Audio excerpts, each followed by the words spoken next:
Addiction is a deeply human problem. I think the most important step we should all have as we engage in our own individual journeys towards healing and wholeness is to acknowledge this humanity in being addicted to something. And so many of us, we torture ourselves with shame and resentment and self-loathing for being addicted to something, whilst failing to acknowledge that addiction is an affliction that is shared by many, many people. Almost every human will experience some form of addiction, some form of attachment to a coping mechanism, a way of dealing with their distress. It's just many people do not acknowledge their addictions as addictions, They see them simply as ways of self-regulating. But of course, when a way of self-regulating becomes compulsive and seems to consume one's life, that's when we label it as an addiction.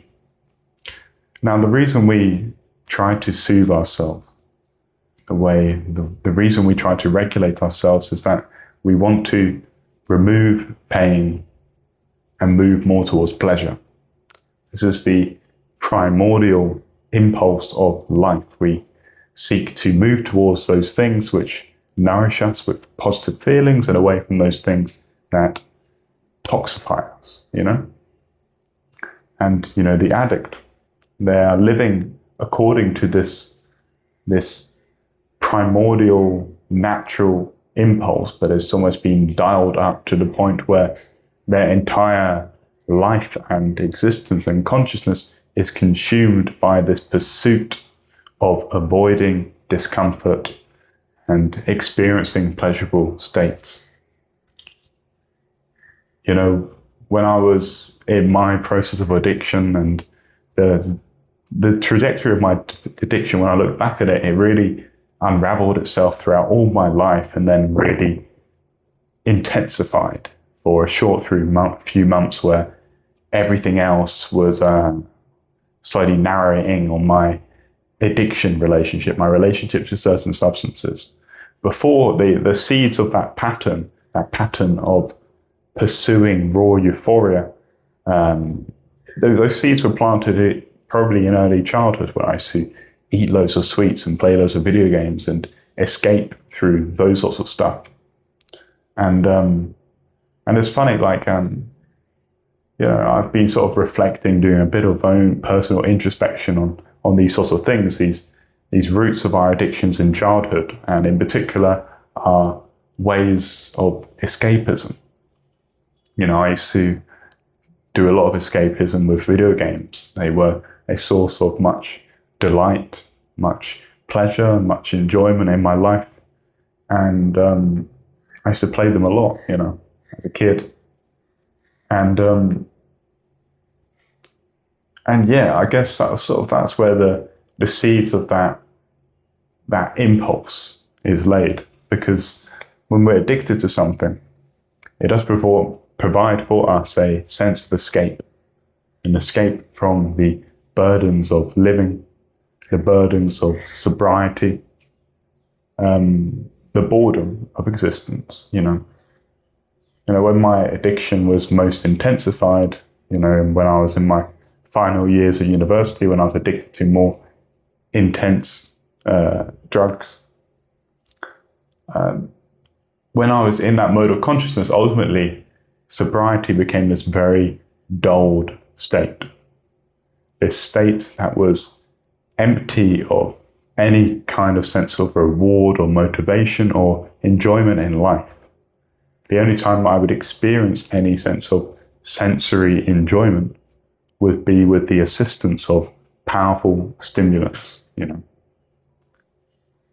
And I was deeply attached to those feelings, And this is this attachment to sensory pleasure had sort of developed over time as I was first got introduced to cannabis at the age of 16, and that opened me up to a wide field of sensation. And then I explored certain psychedelics, which in and of themselves were they're not an addictive thing, but they provide one with a sense perhaps of escapism, perhaps of a revealing of a, new world of reality, of conscious reality. And then with other sort of substances and whatnot, there's too many to list in this moment. But as I looked at my own life, there are these patterns of escape. Patterns of escaping from the uncomfortable aspects of living and escaping into a new, more pleasurable, more euphoric, more interesting form of living. And, it's interesting to reflect on that sort of process.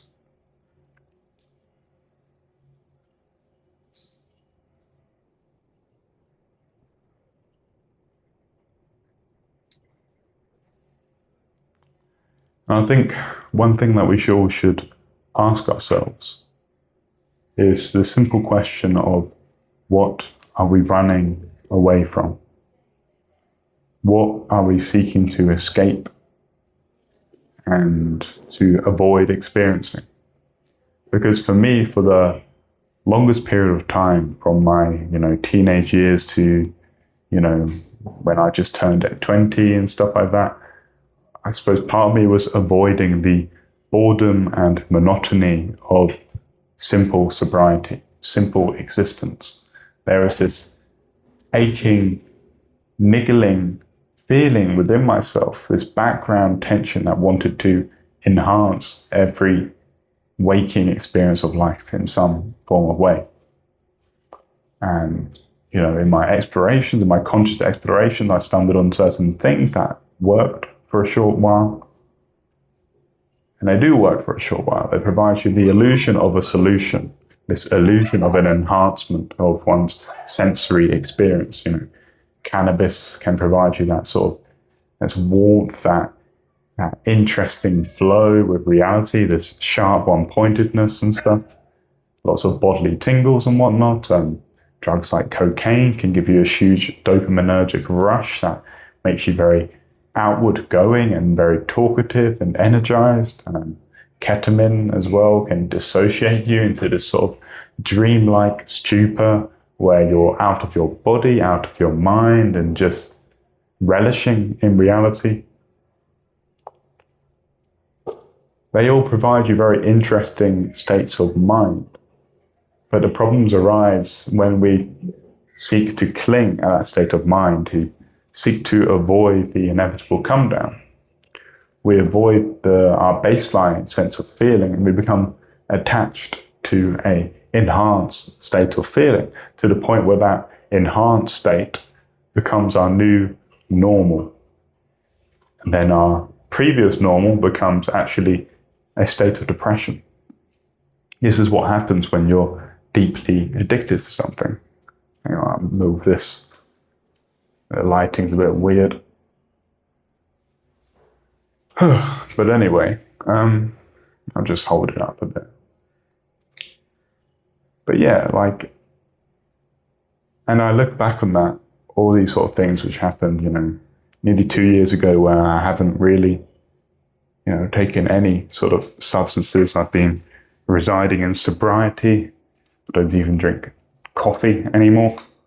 And as a result, my baseline has rebalanced itself.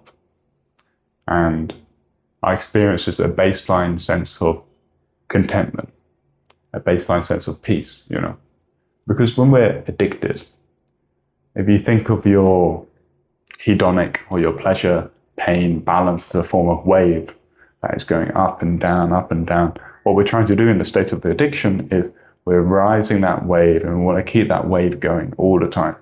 And eventually that wave sort of reaches the top, and then we want to keep that going. But the next time you try and push it up, the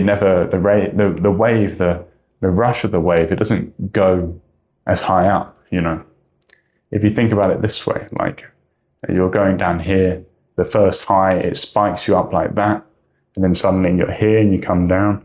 That next high doesn't spike you up as much, so it feels a little bit disappointing. And, you're always trying to chase that initial rush, that first surge of dopamine and euphoria. And it becomes that surge of euphoria when you take a line of cocaine or any other sort of substance like ketamine or methadone, like I've spoken about. That first surge really sort of grips you. And then you want more of it. It's very moreish. And then, the moment you want more of it, that instills you a sort of craving, this sort of slight pain in the moment, and then you want to up it again. And then you take more, and then you're there, content, rolling, you're intensely euphoric, and, you're having a party within your mind, but it's a party that is burning up and using up so much energy in your body. And that's the thing, really, when we're in that euphoric mode of addiction, we don't realize that we're burning up the energy stores of our body. We're just relishing in the sensory delights. And we're really sort of attaching all the importance of our life to just sensory delights, sensory pleasures. And we're surrendering everything else of value into that. And that's the inversion of meaning that confronts the addict, because it is very natural to be driven by sensory pleasures. Indeed, we are life forms, we are animals who have these evolved impulses within us to, like I said at the beginning, to pursue pleasure and avoid pain. But that primordial impulse can be hijacked by certain substances, certain activities, certain feelings that are just simply too intoxicating. One of the drugs, like I've spoken many times, methadone, which I was most addicted to. I remember reading some kind of trip report from someone who remarked upon how the euphoria of this drug is almost too much for any human to really handle. There are certain pleasures of the human that are simply too intense. And when you experience that pleasure, everything else pales in comparison. Now, I don't know whether I would go to that length, but I'll be foolish if I didn't say that experiencing such things did certainly change the way I experience every other pleasure, every future pleasure in life. And of course, you don't know that you're making this decision in the moment that you're doing it. Perhaps you are possessed by something when you're doing it. You're gripped by some impulse that you don't really understand, and you just do it anyway without seriously considering the deep consequences of what you're doing. Perhaps in the moment we are so overridden with this lust for pleasure that consequences cease to be of any real importance to us. It's only when we stop chasing after pleasure, when we reach that equilibrium, that we begin to see the consequences of our decisions. And then we begin to see the importance of having a steady and clear mind. Because, I don't think I'm damaged for having these experiences. They've certainly changed the way I see and perceive and see and experience pleasure. What they have made me, perhaps, is slightly more detached from chasing sensory pleasure. I see the short-term nature of it. And my existence seems to be much more steady and regulated. There aren't many peaks, there aren't many sort of dips, more a steady sort of thing, Whereas before I was trying to constantly peak and experience those euphoric highs. Eventually, like with any high, it comes down and you experience the most profound and agonizing lows. And those lows were very intense from what I remember. So that's the thing, like when I remember my addictions, I remember powerful highs, powerful feelings of bodily and sensory intoxication. But I also remember agony. I remember writhing with the pain of having literally no dopamine or serotonin. I remember both of that. And what it shows me is that you cannot have pleasure without its shadow. You cannot have pain without pleasure. They are polarities of one another. What we can seek to cultivate is a sense of equanimity and a sense of deep contentment that transcends all the sensory pleasures or pains that exist in this moment. We can cultivate this sense of spiritual acceptance, I suppose. It's a form of spirituality, I suppose, where you are transcendentally aware behind all the pleasures and pains of the moment.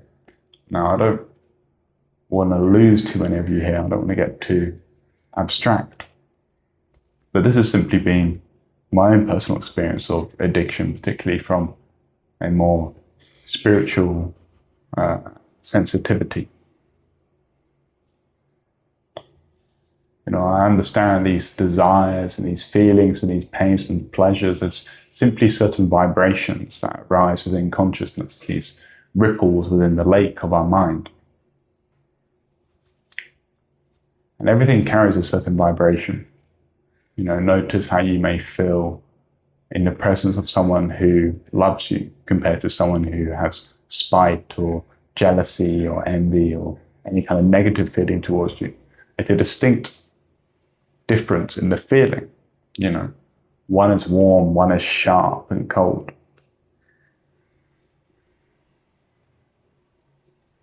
And I guess in one sense, my experience of addiction has exposed me to the real deep highs and the real deep lows of the human experience, of how high pleasure can take you and also how low it can take you to a point. And that's very eye-opening. It's very humbling to see that. And I think it's infused me with a deeper sense of empathy for life itself. And I hope a certain sensitivity that carries in these sorts of videos that I create. And I'm very sort of blessed to know that many people deeply appreciate and resonate with the work that I do, and it speaks to them.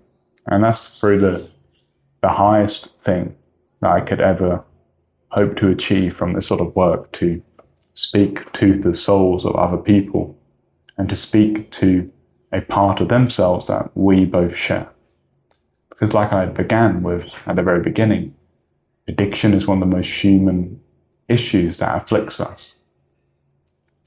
And whilst it is an issue that is so often judged, when we look at it clearly, we see that its basic patterns are shared by us all. And as a result of that universality of addiction, which is seek to really understand and accept ourselves for having such problems, and to understand and accept other people who are currently trapped or feel as though they're trapped. The worst thing to do to such people is to judge them, to feel disgust when looking upon them. The best thing we can do is to offer them the grace of our attention, the grace of our endeavor to understand, our wishes for them to be healed, But yeah, I'll leave that at that. Hope that's been useful and insightful. See you all next time. Goodbye, everyone.